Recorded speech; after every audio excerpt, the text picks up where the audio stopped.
Hello friends, welcome back. Today I have quite a bit to cover. Right now I am making a very late breakfast slash pre-workout meal. I'm having eggs with some cauliflower rice and cheese, and then I have my staple, my oats with a little protein powder for flavor, peanut butter, coconut flakes, and blueberries. And then I just have some ginger turmeric tea just to kind of help me heal because it's been a rough week. I'm trying to get back into my routine because I've had the flu. I wanted to go over my supplements, getting a workout in, and I probably need to go grocery shopping as well because I'm like out of food, hence why I'm eating breakfast for my pre-workout meal. We'll definitely get a workout in together. I'm thinking upper body, my current workout routine, and my goals that I have. Also discuss with y'all my hormone issues that I dealt with. I had some people asking questions, so I thought it'd be great to just share a little bit about my story and what I did to help balance everything back out, and hopefully this can help someone too, because that was a really tough time for me. But yeah, right now I'm going to eat and then we'll start talking about supplements. I have all my supplements out for y'all. I know this seems like a lot of these I've taken during prep. I take more supplements when I'm in prep, obviously, because you're taking a lot of nutrients out of your diet from eating less. My goal right now is just having good overall health and wellness. So I'm gonna share what I currently use. First, I have Carboline. This is from EFX Sports. This is actually recommended from my coach when I was in prep, and I'm still using it today for my training that I'm doing now. Think of it like a Gatorade, but better for you. It's a fast-acting carbohydrate, and I like to use this intra-workout. If you don't know what intra-workout means, that just means during my workout. So potato, rice, and corn is what this is made of, and helps me get a sustainable carb source when I'm training and give me a little extra fuel during my workouts and just restore my glycogen stores while I'm, depleting them. But really good supplement. I love this one, and I will keep this in my training because I'm doing a little more endurance training now, and this helps a lot. Vital proteins, collagen peptides. Ladies, as we get older, our collagen production goes down. It's one of the things that help us stay youthful. So I've started adding this into my supplements just because of that reason. There's a lot of other benefits like joint health, hair, skin, muscle recovery, gut health, all that. I like to put this in my coffee. It does have like 18 grams of protein in it, which is a great way to just get protein in. Next, I have good old protein powder. I do not use my protein powder every single day. This one's the peanut butter cup. I have like some chocolate cookie blast or something, and I've had the cinnamon one. The cinnamon I really like to put in my oats for flavor, but this is just, if I need to get some protein in. An easy way to do that, obviously, everyone has some protein powder. I love this brand. I started using this. My coach actually recommended me this. I was using Redcon before. I've used First Form. All of them are good. This is just what I'm currently using, and I love the taste of it. Next, I have this Evening Primrose from Sports Research. I actually am really loving this brand. I think I want to try more supplements from them. This is also another one my coach had me take when I was in prep, and is something I'm continuing to take now just because of the benefits of it. So I have been off of birth control for a year now. The main reason why I was on it is because I have very painful periods and didn't know if I could manage them without birth control, and decided to get off last year, and it's probably one of the best things I've ever done for myself. I'm not against birth control. If you take it and you need it, I think go for it, whatever. But for me, it was just something I was trying to transition away from for my own hormone health. This can be great for, hormone balance, managing PMS and menopause symptoms. It's good for your skin health, heart health, joint health, inflammation support, and hair health as well. From the same brand, this is another one my coach also recommended that I take.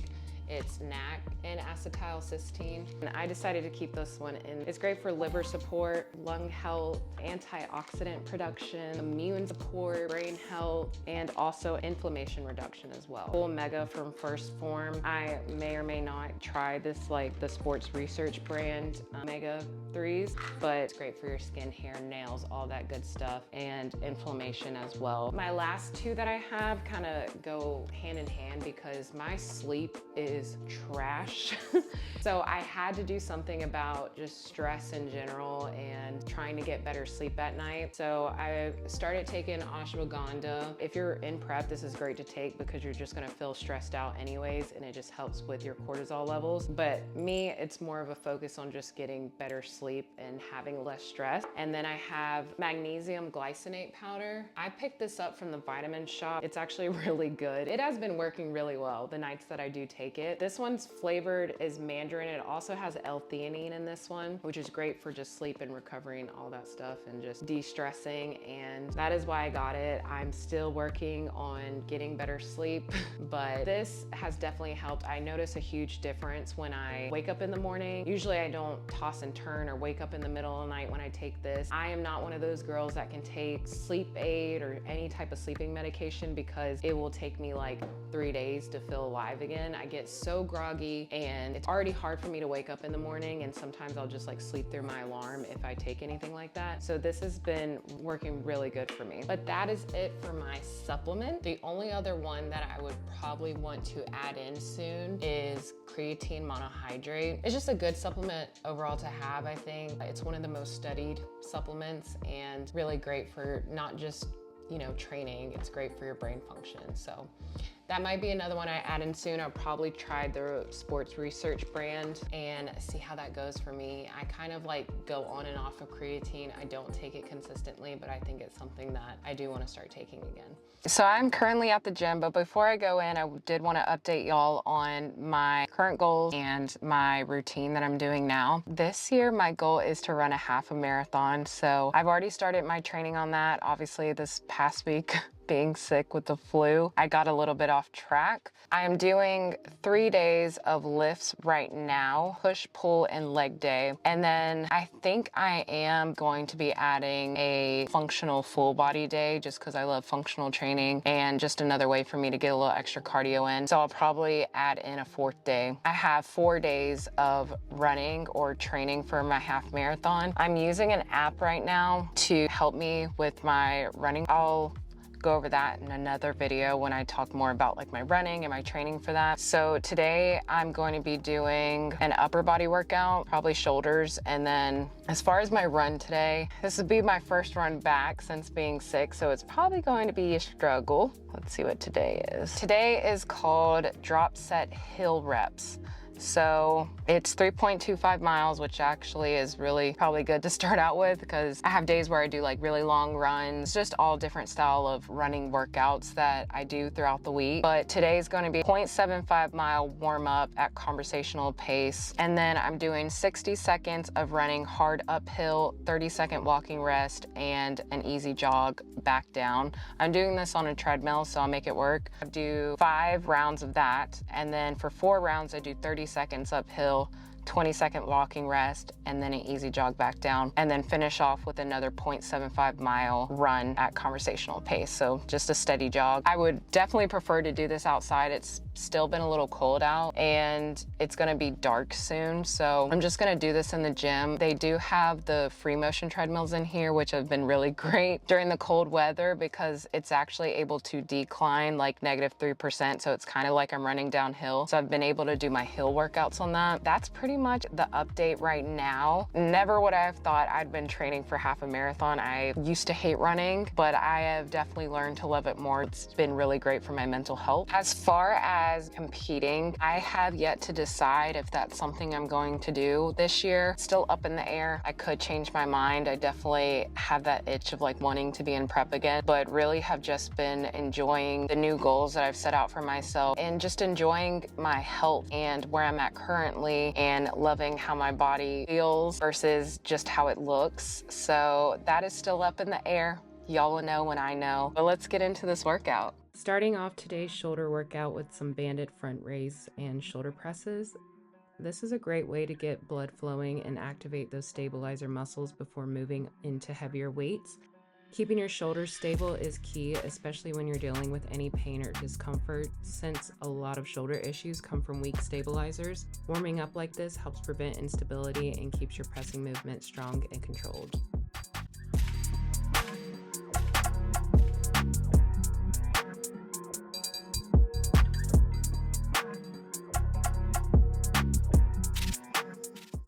Next up, we've got the Smith machine incline press. I'm starting with a warm-up set of 15 reps before moving into 3 working sets in the 8 to 12 rep range. I'll put the exact reps on screen so you can see how each set went. Since I have a good range of motion, I like to bring the bar all the way to my chest for that extra stretch and full contraction, but be mindful of your own shoulder health and adjust your range of motion as needed.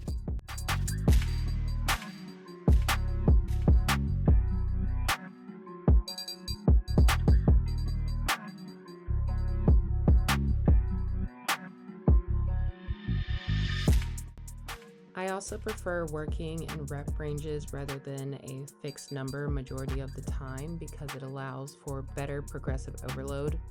It gives me the flexibility to push for more reps when I'm feeling strong, but also ensuring I'm making progress even on tougher days.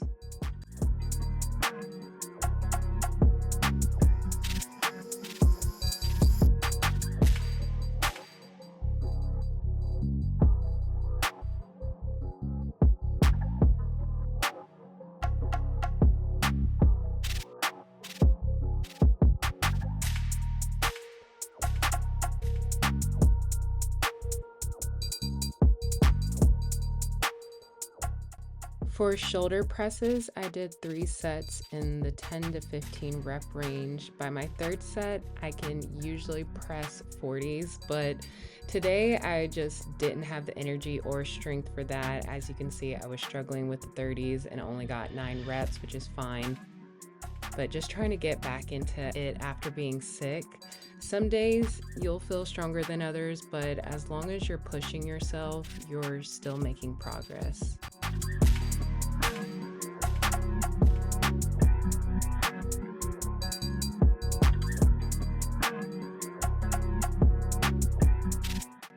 For seated lateral raises, I'm doing 3 sets of 12 to 15 reps. I could have intensified these by slowing down the tempo or increasing the weight, but right now my focus is on maintaining my shoulder size rather than growing them. So I'm staying pretty comfortable with my weight here.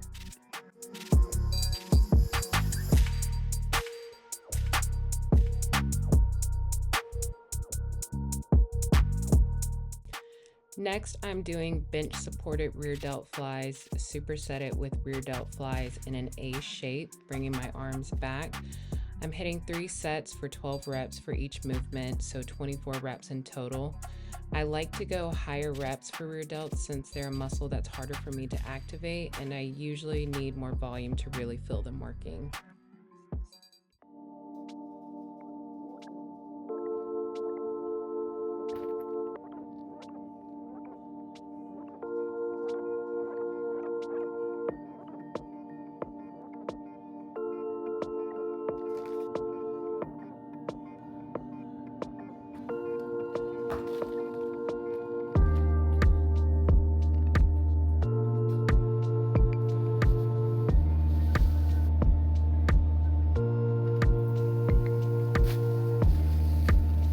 So I just got done with majority of my cooking. I decided to do that off camera because it was a lot and trying to get in the shower. I am making this Tuscan chicken in the crock pot. I did a few substitutions on the recipe. This has chicken broth, chicken breast. I swapped out the heavy cream for Greek yogurt and a little bit of sour cream, sun-dried tomatoes, Parmesan cheese, and spinach. And then lots of seasoning like Italian, garlic, onion powder, and a few other things just to spruce it up a bit. Got some broccoli here just to have, and then I'm gonna be making some zucchini noodles whenever I get out the shower. Just like put those on the stove, cook those a bit. I have some other pasta. I might make some rice too. The rice doesn't take that long, just if I want like a carb source because I'm making this at low carb just because I've had a few little treats and just being mindful about like how much I'm eating of that. So zucchini noodles tonight, but maybe I'll have some regular pasta or rice with it it tomorrow. But yeah, that is my quick little dinner. It didn't take me too long to do that, and I'll eat on that until it's gone.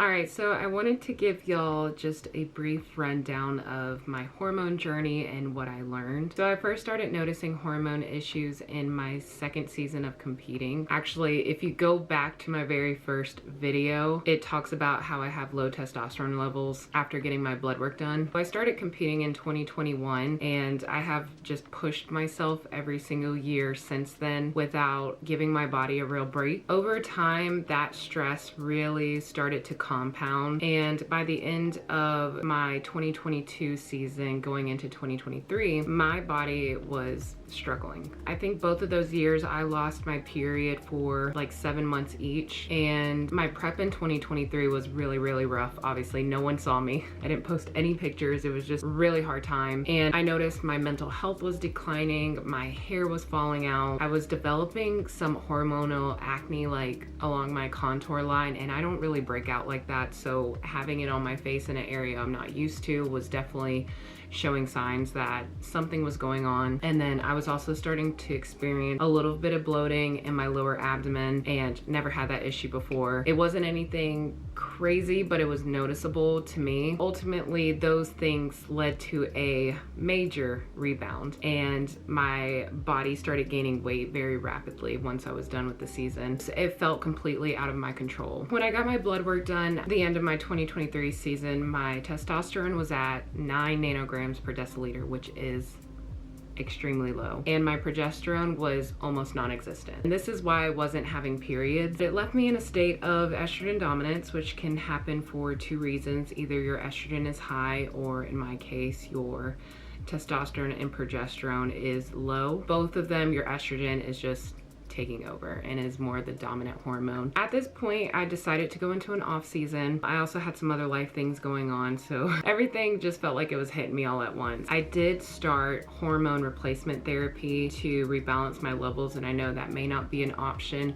for a lot of people who are in natural organizations, which I'll kind of get into a little bit, but this is the route that I took because I was just so desperate to get healthy again and to feel better, not just physically but mentally as well. But I did this for only like 2 to 3 months. I wasn't trying to draw this out and do this long term, just long enough to get my health back on track. But my protocol included progesterone medication to restore that hormone and to regulate my cycle, testosterone just to address the deficiency and try and bring that up to normal levels, and T3 and T4 medication because my thyroid was shit at the time. My metabolism had slowed down significantly, so tried to get that back up as well. And then even with all this, I still gained 30 pounds between August of 2023 and February of 2024. February of 2024, that's when I started working with my new coach, and by then I was at 175. If you watched my last video, then you saw that transformation. I'll post it again here so you can kind of see where I was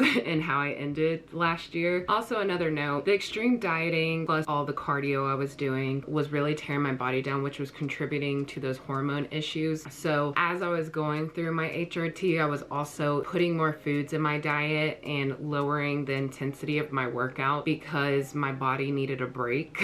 And it just made me sick. So obviously I had to put more foods in my diet. I had to eat a lot more with a slower metabolism and all these hormone issues. So yes, I was more than likely going to gain weight. It was just a matter of how much. And that just comes with the process. Like sometimes you're just gonna have to gain weight in order to get healthy again. Then you can go through that process of losing that body fat. Did I want to gain 30 pounds? Absolutely not. But at the end of the day, I think it was very necessary that my body did gain that weight to just get in a healthy state. And then once it felt like it was normal and my body didn't feel like it was in survival mode, then I was able to drop that body fat back down. So I had to regress to progress again. I would say it took me about 7 months at least for me to just feel normal. And I still wasn't at 100% because now I felt like crap because I had gained weight and I felt like I couldn't move my body good. But as far as just feeling good internally, I felt a lot better. It did take some time. I needed to feel somewhat normal again before I could even consider another prep. But one of the best things my coach made me do at the start of our prep last year was making me get blood work done to just get a baseline of where I was at. This was just to ensure that I was in a healthy place and I was actually ready to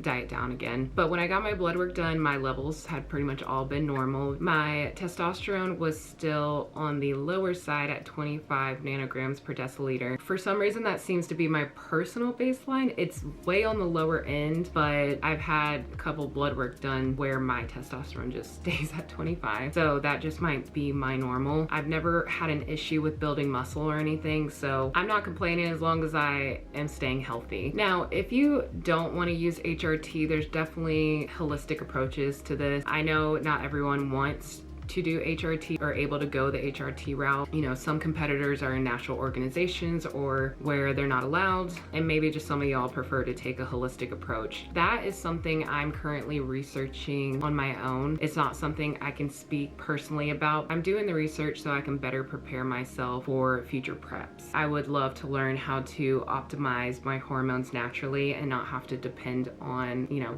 medication. I think for me, it was definitely extremely helpful, and it got me healthier a little bit faster than if I was to take a holistic approach, but I was more desperate and just mentally feeling better. So hopefully I can prevent this from happening again. What I wish I'd known, if you want longevity in this sport, you have to get blood work done. And I do recommend checking it before you start prep to ensure your body is ready. Mid-prep, just to monitor stress and hormone shifts, and then post-season to see where you need to recover. Now, blood work panels, full blood work panels are very expensive. I don't think I've paid less than $200 for one. They are an investment in your health. Beyond that, the biggest lesson I've learned is that taking longer breaks is essential, especially for women. I made the mistake of trying to push through, thinking that I could outwork the problem, but in reality, I was fighting against my own body. There is no amount of training or dieting that could override the fact that my system was completely burnt out. So at the end of the day, your body will always tell you when something is wrong. I really just encourage you to be willing to listen, because I wasn't listening to my body, and it ended up causing me a lot more harm. It held me back on my progress because I was ignoring those signs. Missing your period, constant fatigue, rapid weight gain, declining mental health, those aren't things that should be ignored. The stage is always going to be there. I think if you're wanting to compete consistently, finding longevity in this is really important, and what works for you may not work for another person. There's some people that can compete at a high rate, that can keep their bodies healthy. Maybe they're naturally more lean too. Sometimes you just have to be a little more realistic, as well as just the money that you have to put into it. It's an expensive sport, and I'm very grateful that I even have had the opportunity to compete and travel and compete as well, because y'all, I was working 3 jobs. When I started this YouTube channel, I was working 3 jobs to pay for bodybuilding. And don't ever look at me and think like I got money like that. No, I made a way to be able to compete. So that's another thing. But back to the hormone stuff. Just take care of your body first. You're gonna perform better, feel better, and essentially continue progressing. Make sure you're getting your blood work done. Take breaks when you need. And don't be afraid to step back if it means coming back stronger. I hope this helped y'all. If you have any more questions on hormones or supplements, whatever, let me know if y'all are having any hormone struggles yourself. Maybe we can have a little discussion on what route you think you're going to take. And then also let me know what you want to see from me. So drop that in the comments below, and I will see y'all in the next video.